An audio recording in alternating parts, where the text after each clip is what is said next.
এই জায়গাটায় এতগুলো লোক যে কি করছে সেইটা হয়তো তোমরাও ভালো করে জানো। তো হ্যালো গাইস, আজকে গেছিলাম আমি একটু কলেজে। পরীক্ষা তো শেষ হয়ে গেছে, কিন্তু একটুখানি কাজ থাকার জন্য কলেজে যেতে হয়েছিল। তারপর কলেজের কাজ শেষ করে আমরা ঠিক করি চলো একটু রাসমণি ঘাটে যাওয়া যাক, যেখানে যাওয়ার তো কোনো প্ল্যান ছিল না, কিন্তু হুজুগ বলেও একটা জিনিস আছে।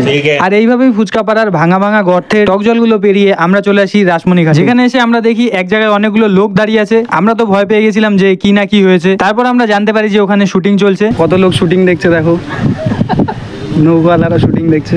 তো ওনাদের শুটিং দেখে আমরাও একটু ইন্সপায়ার হই, আমরাও একটু শুটিং করার চেষ্টা করি। ওনারা নড়াচড়া করছিল, আমরা দাঁড়িয়ে শুটিং করি। দেখো আমাদের শুটিং এর রেজাল্ট। বন্ধু কিছু পারুক আর না পারুক হেবি সুন্দর ছবি তুলতে পারে। তারপর আমরা আসি একটুখানি চা খাওয়ার জন্য। আর তখন ওখানে দুটো মেয়ে দাঁড়িয়ে ছিল, ওদেরকে আমরা জিজ্ঞাসা করছিলাম যে ওখানে কিসের শুটিং হচ্ছে। তো তারা বলছিল যে মহালয়ার, কিন্তু কোন চ্যানেলে আপলোড হবে সেইটা জিজ্ঞাসা করতেই ভুলে গেছি। তো এই ভিডিওটা দেখে তোমরা কি বুঝলে যে দুর্গাপূজা একদম সামনেই চলে এসছে, আর কদিন পরে ঘাটে মাঠে কাশবনে সব জায়গায় তোমরা দুর্গা ঠাকুর দেখতে পারবে রিল বানাচ্ছে। ব্লগ শেষ, বাই বাই।